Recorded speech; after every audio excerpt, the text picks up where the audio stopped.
আর কিছুদিন পরেই রাজ্যে অনুষ্ঠিত হতে চলেছে ত্রিস্তর পঞ্চায়েত নির্বাচন।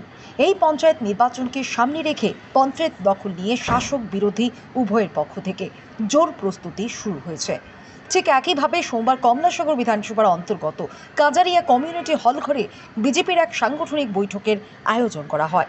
এই সাংগঠনিক বৈঠকে উপস্থিত ছিলেন বিজেপির প্রদেশ সভাপতি রাজীব ভট্টাচার্য, বিধায়িকা অন্তরা সরকার দেব, কমলাসাগরের নবনিযুক্ত মণ্ডল সভাপতি চিত্তরঞ্জন দেবনাথ সহ জেলা পরিষদের প্রার্থী সহ কমলাসাগর বিধানসভার সব কয়টি গ্রাম পঞ্চায়েতের নির্বাচিত প্রার্থীরা।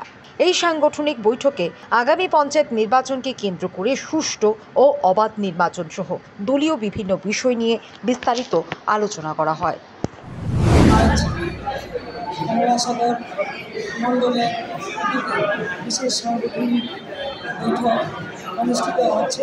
এই অনুষ্ঠানের মাঝে আমাদের মধ্যে থাকবেন আমাদের প্রদেশ সভাপতি শ্রদ্ধেয় শ্রীযুক্ত রাজীব ভট্টাচার্যজি, এবং আমাদের মধ্যে আছেন আমাদের কমলাসাগর মণ্ডলের মণ্ডল সভাপতি শ্রীযুক্ত চিত্তরঞ্জন দেবনাথ।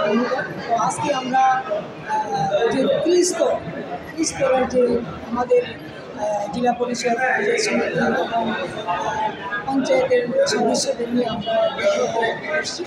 আমাদের নতুনভাবে চলার পর আগামী দিনে যে 5 বছর আমাদের যে প্রশাসন বিশেষভাবে যে আমরা কার্যক্রম করবো বা আমাদের 5 বছরের সময়কালে যেন আমরা সুন্দরভাবে আমাদের প্রশাসনের যে স্তর আছে ওইখানে আমরা চলতে পারি, এটারই আজকে সারমর্ম।